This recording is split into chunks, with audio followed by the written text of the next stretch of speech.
Good morning. Today I have a children's book. It's entitled When God Made the World, and this is by Michael Paul Turner. In the very beginning, before anything was, before God started doing what it is that God does, when all that existed was wide open space, God imagined a universe and began to create. God hung trillions of lights, stars big and stars bright. God turned the dark sky into a glorious sight. God put planets in places, with moons in some cases, and galaxies that touch the outermost spaces. God made comets that fly with tails through the sky, and asteroids and meteors that sometimes zoom by. And with cosmic explosion, God set space in motion, causing planets to orbit their suns with devotion. And somewhere amid all the swirling light, inside a cluster of milky white, among stars and planets and cosmic dust, God made a place for the story of us. 'Cause when God made the world, God displayed heaven's glory for you and for me and for all the world's stories. Our planet, God made a blue and green sphere and designed it to orbit the sun once a year. God made daytime and nighttime, climates and seasons, and all kinds of weather that vary by regions. God made continents and oceans, islands and seas, a north and south pole that God put in deep freeze. God carved rivers and brooks, mountains and caves, made beaches with sand and huge crashing waves. God made tropics and plateaus, glaciers and meadows, marshes and tundras and erupting volcanoes. God made some places high with peaks in the sky and places where snowflakes still fall in July. And in quite a few spots, God made it so hot, should you visit, just know you must drink a lot. God made valleys so low and geysers that blow, and under Earth's surface, God put well springs that flow. Then, with gardens and forests and other things green, God made Earth come to life using soil and seed. God made cypress and pines, bushes and vines, all kinds of trees with leaves God designed. Plants full of flavor like basil and thyme, and trees that grow citrus like grapefruit and lime. God made flowering plants and plants that enchant. While most you can touch, God made some that you can't. Roses, be warned, are prickly with thorns. There's an African melon God covered with horns, and poison ivy's backlash giving you a rash. Wherever it touches, you'll itch and you'll scratch. But don't let that stop you. Run barefoot through grass. Pick a flower or two, or a bouquet, perhaps. Find a tree you can climb, or with a seat and some twine, build your very own swing or a backyard zip line. And when you eat grapes, or pour syrup on crepes, or into a forest you go to escape, give thanks to God for all that God made, for the fruit and the syrup and the trees and the shade. 'Cause when God made the world, God did all that God could to create every detail for our joy and our good. Now, what happened next is a mystery at best. But God made a bird, and that bird made a nest. So God filled the sky, perhaps over time, with birds and more birds, and most learned how to fly. God made bluebirds and blackbirds, big birds and small birds, a few birds quite absurd, and the loudest birds you've ever heard.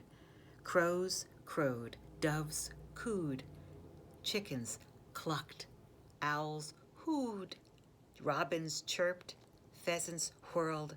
The world got noisy when God made birds. Then the oceans God filled with shark, fish, and krill. Creatures God made with fins and with gills, swordfish and trout, fish sleek and fish stout, and whales that God made to breathe through a spout. And wherever a river, ocean, or sea touches dry land, there's likely to be all sorts of creatures living their lives on land and in water. That's how they survive. Like otters and frogs, turtles on logs, and crocodiles gathering in swampy bogs. And then God made cows, horses, and goats, and God made gibbons with inflatable throats. God planned lions to roar and tigers to pounce, and kangaroos, God thought, let's make you bounce. God made bears to growl, moles to plow, and under full moons, coyotes to howl. Donkeys brayed, giraffes bleated, jaguars prayed, rhinos stampeded. Yes, all living creatures, from whales to snails, from those covered with feathers to those covered with scales, each God designed with a home in mind to develop and evolve, if needed, over time.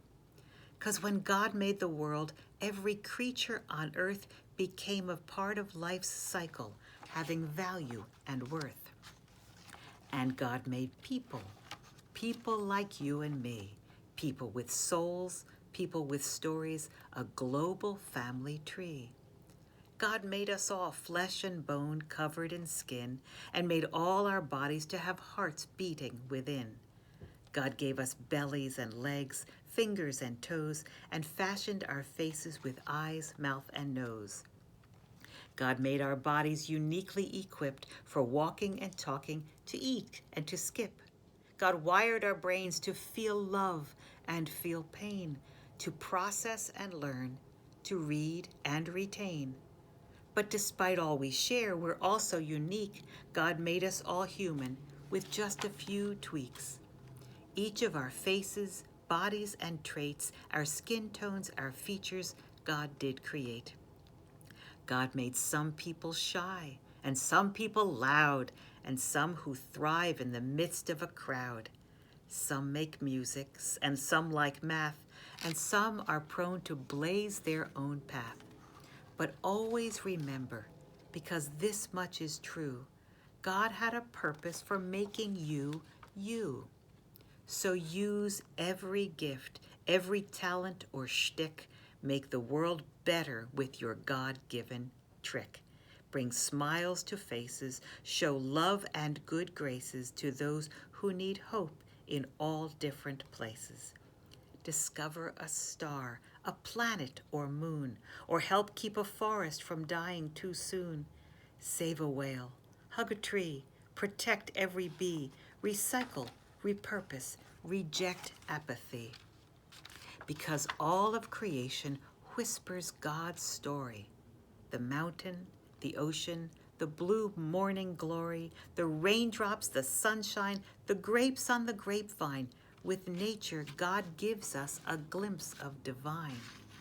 And just like a star might showcase God's light, or a waterfall give us a sign of God's might, the same could be said of me and of you.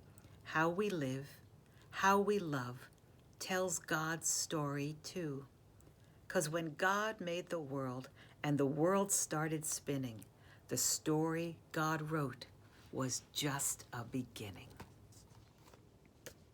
As you go into this day, know that God is with you.